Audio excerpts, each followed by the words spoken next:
안녕하십니까 수강생 여러분. 제12주차 2차 시 정보사회의 사회문제. 우리 지난 시간에 이 정보사회는 현실사회보다는 이 가상사회의 기초, 백그라운드 위에서 형성됐다 이렇게 공부를 했죠. 그래서 가상사회의 특징들, 가상현실, 이 사이버사회의 특징들을 쭉 설명했습니다.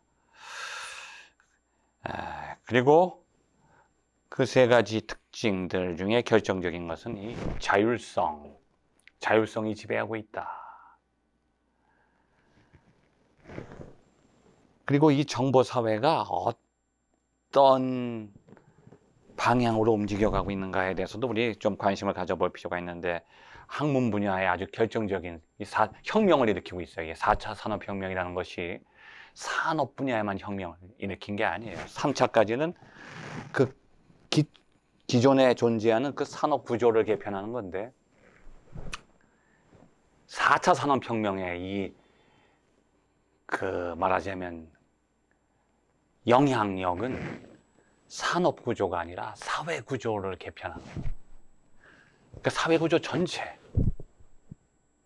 이거 무서운 거죠. 그래서 학문 분야에도 혁명을 일으켜요. 천문학에도 혁명을 가져와요. 수십억 광년 빛도 가지 않은 걸 어떻게 볼 수 있겠어요. 근데 시뮬레이션을 통해서 수십억 광년 밖에 있는 별의 모습을, 형상을 만들어낼 수가 있어요. 그래서 천문학도 정보 천문학이라기보다는 사이버 천문학, 가상 천문학이라는 게 만들어져요. 가상 기체 역학, 항공 자료 분석, 가상 통신망. 이 학문 분야에 엄청난 변화를 가져왔어요. 또 다른 면에서는 두 번째는 의료 분야. 과거의 의료 행위는 현실 속에서 이루어졌는데, 지금은 모든 것이 정보를 통해서 가상현실 속에서 이루어져요. 그래서 수술을 하지 않고 수술을 미리 해. 수술 리허설을 해요. 그러니까 수술이 효과가 얼마나 좋아요. 거의 100% 성공률을 자랑할 수가 있는 거죠. 신체도 과거에는 시신을 기부받아서 해부 실험을 통해서만 시신에 대해서 정보를 얻을 수 있었는데, 지금은 가상현실 속에서 정보를 얻어요. 가상신체. 또 과거에서는 치료할 때 정신치료도 현실 속에서 상담하면서 했는데, 지금은 가상현실 속에서 가상체험을 해요. 어떻게 체험하냐 하면, 현실 속에서 내가 누구에게 상처받아서 스트레스 받아서 우울증에 걸렸어요. 그럼 가상체험을 통해서 스트레스 받은 사람에게 오히려 호감을 얻는 체험을 해. 아니 반대로 그 사람에게 내가 스트레스를 줘. 그러면 마음속에 있는 모든 스트레스가 풀려버려요. 우울증이 치료되는 거예요. 그 다음에 특히 세 번째 분야는 교육 분야예요. 과거에는 현실 교육 한 번이면 끝나요. 또 다시 교육하려면 교육을 또 시작해야 돼, 강사가. 근데 지금은 한 번 데이터에 입력해놓고 녹음을 해버리면 수없이 반복되죠. 그리고 요즘에 인강이라고 그러잖아요. 강의가 인터넷 강의, 사이버 강좌를 통해서 현실보다 더 생생하게 지금 강의가 이루어지잖아요. 우리가 지금 이게 바로 교육 분야에도 혁명을 가지고 오는 거죠. 자, 이런 내용들을 우리가 기초로 해서 우리 책으로 제10장, 그럼 어떤 문제점들이 있느냐. 이게 지금 저는 좋은 점들을 많이 얘기했어요. 이게 인공지능과 4차 산업혁명, 이 가상현실, 사이버 현실이 현실에 적용되니까 우리 사회가 엄청나게 발전하는구나. 좋은 점만 얘기했는데, 이제는 우리가 좀 부정적인 면들도 좀 얘기를 해야 되죠.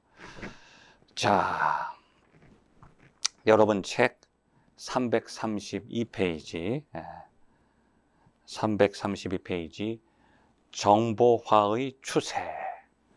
정보화의 추세. 두째 단락 보면, 우리나라는 지난 20여 년 동안 다양한 경제, 사회적 이슈 및 정보기술 패러다임 변화를 반영하여 국가 정보화 정책을 수립 및 추진한 결과 세계 최고의 정보화 수준. 자, 우리 한국이 후발 선진국이 후진국이었어요. 그래서 다른 나라들이 100년, 200년 걸려서 발전하는 것을 우리가 한 30년 안에 단축을 시켰는데 거기에 결정적인 영향 준 게 이 정보혁명이고 다른 분야, 3차 산업혁명까지 이 산업 기반이 발전하게 된 것은 좀 시간이 걸리고 어려움이 많았죠. 그런데 이 정보, IT, 정보 산업을 대한민국이 지배할 수밖에 없는 이유가 있어요. 엘민 토플러뿐이 아니라 가이 브레이스라든지 여러 미래학자들이 우리에게 경제학자들도 그렇지만 예언하는 게 뭐냐면 2050년, 자 지금부터 30년밖에 안 남았어요. 자 2050년이 되면 세계를 지배하는 선진국이 다 바뀌어요. 미국도 무너지고 일본도 무너집니다. 아마 그때는 중국이 조금 올라가겠죠. 아마 인도도 좀 올라갈 거예요. 중국, 인도, 러시아, 브라질, 아마 그 나라들이 아마 선진국으로 올라가 있을 거고 초선진국이 누구냐? 초강대국이 대한민국이에요. 여러분은 피부로 느끼지 못하지만 우리의 과학기술과 또 생명공학기술, BT, 정보기술이 우리도 모르는 사이에 세계 최고 수준까지 올라와 있어요. 근데 그 안에는 원인이 있어요. 우리는요, 에너제틱해요. 에너제틱. 제 선생님, 독일에 계신 저희 선생님이 몇 번 한국에 오셨는데 이분이 한국에 오셔서 제일 먼저 크게 충격받은 게 에너지가 넘친다는 거예요. 한번 여러분이 여기 저도 밖에 좀 길을 내다보고 있는데 지금 뭐 코로나니까 사람들 많지 않지만 과거에 이제 코로나 이전에 명동 거리에 가보면 사람들이 다니는데 마치 무슨 급한 일을 당한 것처럼 정신이 없어요. 막 시간을 다투는 것처럼 막 움직이는데 깜짝 놀랐다는 거예요. 저는. 외국의 사람들 오면 제일 먼저 놀라는 게 한국 사람들은 너무 빠르다는 거예요. 일을 처리하는 것도 예정된 것보다 빨리 끝내지 더 늦게 끝나는 적이 없어요. 에너지가 넘친다는 거예요. 왜냐하면 우리가 기마민족이에요. 무랄 알타이 어족이기도 하지만 몽고의 후예, 이동성, 기동성이 강해. 그래서 인터넷도요. 지금 다른 나라는 이제 겨우 메가에서 움직여요. 몇백 메가. 느려 터져서 하질 못해요. 저도 하이델베르크 대학에 가도 컴퓨터 인터넷 통신망을 하면 이거 답답해서 못 하겠어요. 10년, 20년이 뒤졌어요. 보급된 것도 인터넷이 들어가 있는 집이 거의 30%도 안 돼요. 근데 우리는 지금 대한민국 거의 100% 보급돼 있고 기가 올라가요. 기가 수준이 되는 건 전 세계에서 유일합니다. 대한민국이. 그만큼 속도를 중요시해요. 이 정보기술의 발전이 다른 나라에서 쫓아올 수가 없어요. 우리는 뒤늦게 출발했지만 지금 이게 뭐죠? 이거죠. 마이크로칩들 이거 만드는 거. 반도체. 우리가 빠를 수밖에 없어요. 세계를 리드하고 있잖아요. 격차는 점점 벌어지고 있고 결국은 정보 시대를 지배하는 나라가 대한민국이 될 거라고 많은 사람들도 예언하고 있고 우리나라는 지금 어느새 세계 최고의 정보화 수준을 달성하고 있어요. 모든 지표들이. 아마 여러분 이미 월드컵 2020년도 월드컵 때 우리가 이걸 시스템을 갖다 운영하는 거 이미 다 세상에서 깜짝 놀래죠. 지금도 마찬가지예요. 그보다 몇 배 이상 평창 올림픽 때도 마찬가지고 그 정보 시스템이 세계에서 가장 높은 수준에 와 있다고 하는 거죠. 국제전기통신연합에서 각국의 정보통신기술, ICT에 대한 접근성, 이용도, 활용력 등을 종합평가하여 한 나라의 정보통신 발전 정도와 국가 간 정보 격차를 가늠하는 지표인 ITU의 ICT 발전 지수 2017년 총 176개 평가 대상국 중 2위예요. 근데 지금 3년 지났는데요. 1위예요. 틀림없이. 그리고 계속 1위를 고수할 거예요. 자, 우리는 정보통신 기술을 앞서갈 수밖에 없는 민족성을 가지고 있고 개인적인 능력을 가지고 있어요. 앞서 나갈 수밖에 없는 거예요. 자, 아울러 최근 우리 사회는 정보 사회를 지나 지능정보기술, 인공지능이에요.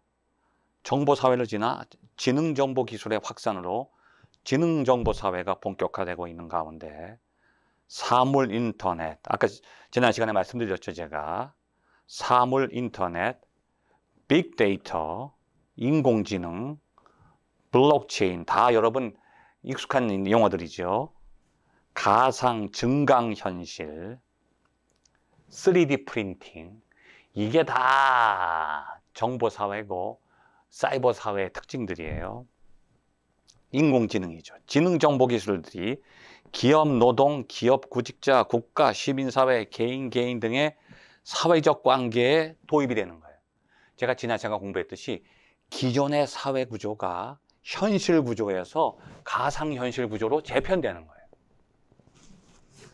현실 속에서 모든 게 이루어졌어요. 여기 보면 기업, 노동, 노사관계, 구직자, 국가, 시민사회, 개인 관계, 이 모든 게 현실 관계로 사회를 구성했는데 지금은 이 모든 게 가상사회로, 가상현실로 대체되고 있어요.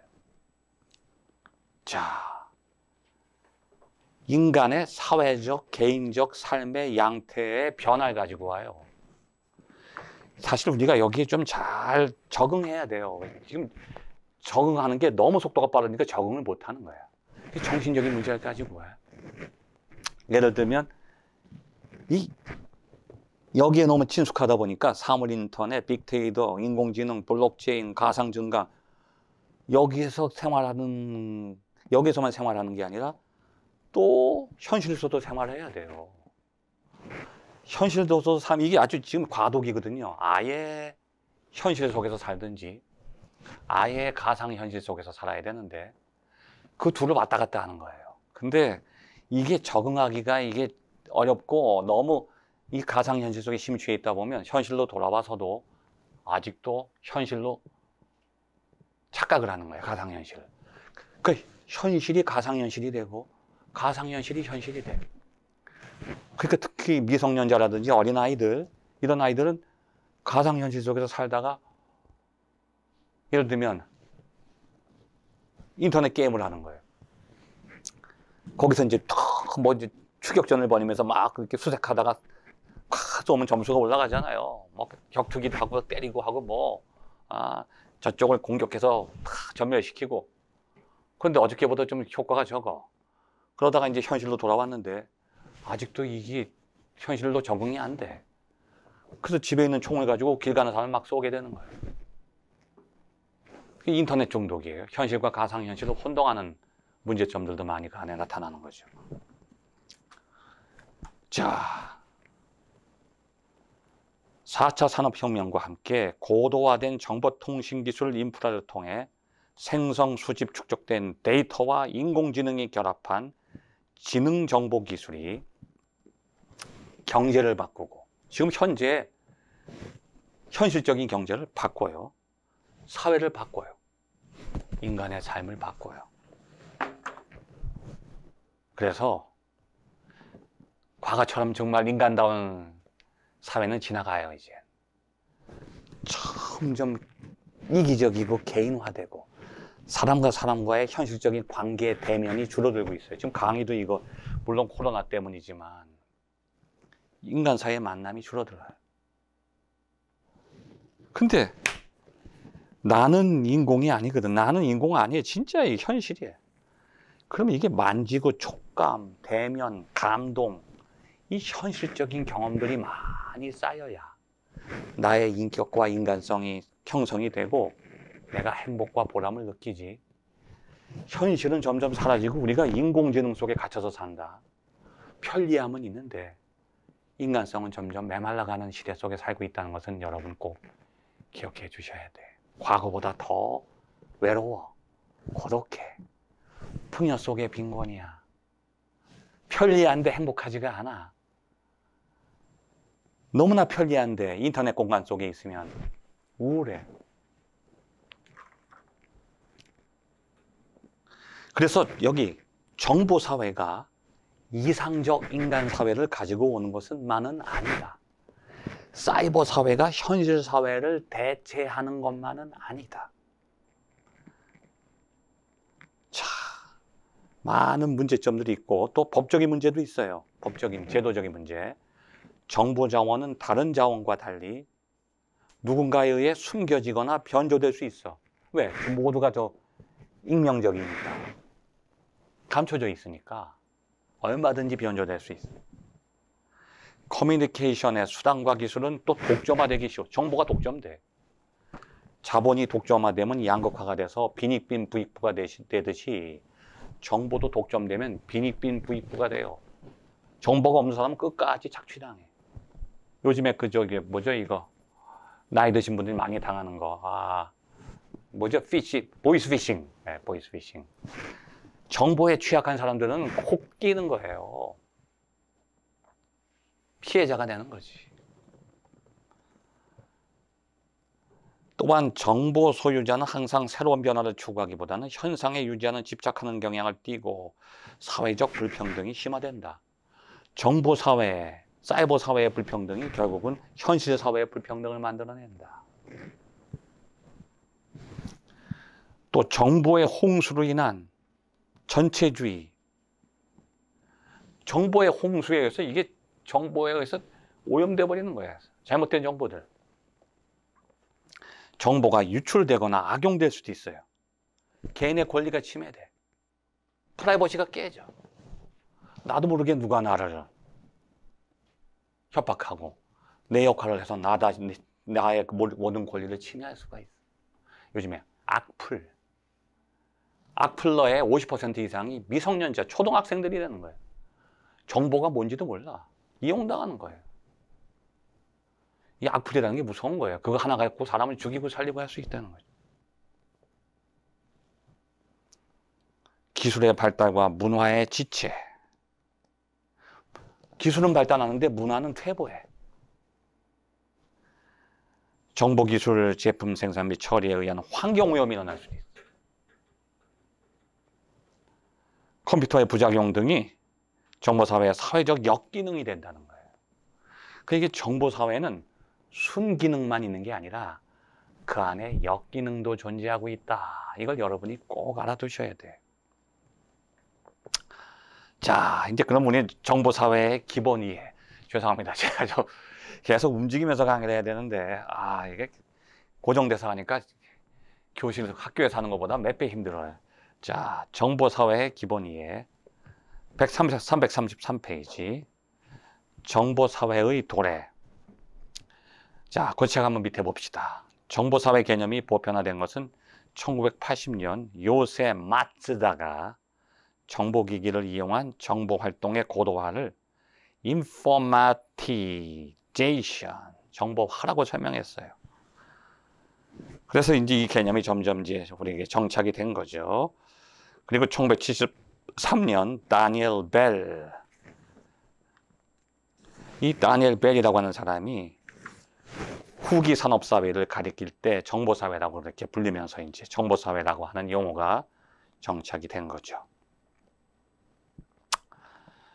자, 그래서 이제 2000년대에 들어서면서 인터넷 보급이 확산되면서 이 정보사회가 급속하게 성장하게 되는 거예요. 결국은 정보사회의 발전 속도를 인터넷 보급을 통해서 우리가 측정하는 것도 이건 무리가 아니라고 하는 거죠. 자, 그 다음에 여기 335페이지 보면 정보화사회와 정보사회라고 하는 용어가 구분되어 있는데 정보화사회, 정보사회.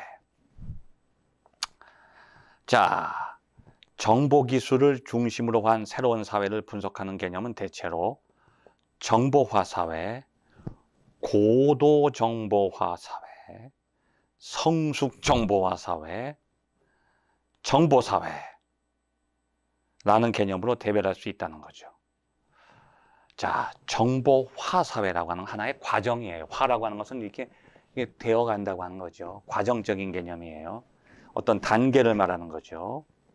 자, 정보화사회 개념은 정보사회의 출현을 일련의 과정으로 보고 다양한 정보화 과정, 또 각 시기별, 국가별 정보화 정도를 이해하려는 거죠. 그러니까 정보화사회라고 하는 말은 과정적인 개념이고 정보사회라고 하는 것은 하나의 부분적인 개념이에요. 하나를 특정, 한 시대를 특정화해서 해석하는 거죠. 자, 그래서 여기 밑에 그런 얘기 나오죠. 335페이지. 이러한 과정적인 해석과는 달리 정보사회는 정보기술의 혁신에 의한 사회 변동의 다양한 양상들로부터 이전 사회와 구별되는 거예요. 그러니까 다른 특정한 시대와 구별할 때는 그냥 정보사회에 부르고, 정보사회 안에서 다양한 발전 과정의 부분들을 비교할 때는 정보화사회, 이렇게 개념을 다르게 적용한다고 하는 거죠. 자, 이제 우리가 2차 시에는 여기까지 공부를 하고 제3차 시부터는 정보사회의 이론적 입장에 대해서 공부할 텐데, 자, 여러분 336페이지 위에서 5째 줄, 정보사회의 이론적 입장. 자, 현재까지 정보사회에 대한 포괄적인 이론체계, 이 정보사회를 설명하는 이론들이 아직 확실하게 확립이 잘 안 됐어요. 그럼 여러 가지 논의가 있어요. 이제 시작이라는 거예요. 왜냐면 우리가 정보사회를 예측하는 것보다도 빨리 온 거야. 그러니까 이렇게 빨리 인터넷을 통해서 정보 혁신이 일어날 줄은 꿈에도 몰랐어요. 제가 아마 1987년, 8년이죠. 86년도, 7년도. 그때도 컴퓨터가 있었어요. 그때는 거의 깡통이었죠. 이런 윈도우가 없었어요. MS-DOS라는 거예요.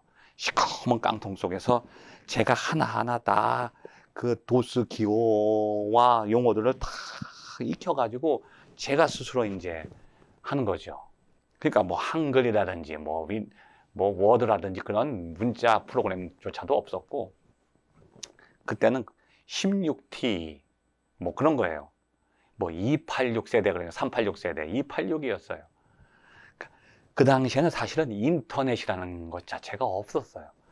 그냥 컴퓨터를 프로그래밍하는 거예요. 컴퓨터 프로그래밍, 연산하는 거예요. 거기서 컴퓨터 기능이 멈춰져 있었어요. 그런데 눈부신 발전에 의해서 정보사회가 예견되기도 전에 지금 우리에게 이미 들어와 버리니까 정보사회에 대처하는, 또 분석하는 이론 체계가 아직 확립이 안 된 거죠. 그래서 초기 단계에 불구하고 이제 겨우 최근에 거시적 차원에서 논의되고 있는 이론적 관점들을 우리가 한번 살펴보려고 하는 겁니다. 그 첫 번째가 뭐냐? 정보사회에 대한 이론적인 해석. 그 정보사회는 이런 것이고 이렇게 형성됐다고 이제 해석을 하는 거예요.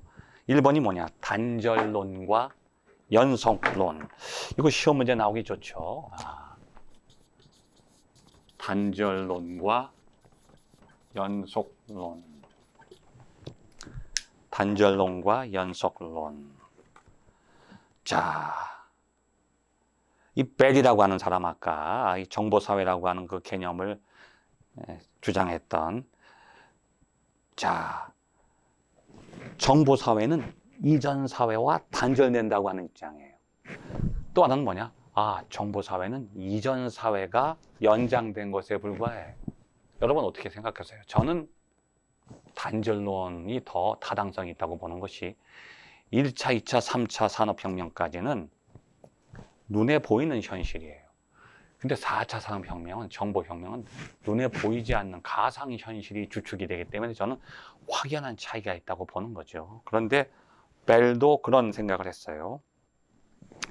정보사회는 이전 사회와 완전히 구별된다. 이게 단절론이에요.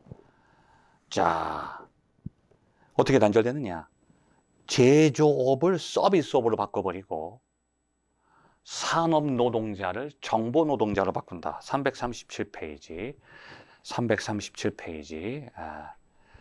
산업 노동자에서 정보 노동자로서의 변화가 나타나고, 그 다음에 탈산업사회가 산업사회, 그러니까 과거는 산업구조의 개편인데 지금은 탈산업이에요. 그 모든 것들이 단절적인 변화라고 하는 거죠. 자, 이것이 바로 단절론인데 다음 시간에는 이제 연속론을 중심으로 해서 또 계속해서 강의를 하기로 하겠습니다. 끝까지 경청해 주셔서 감사합니다.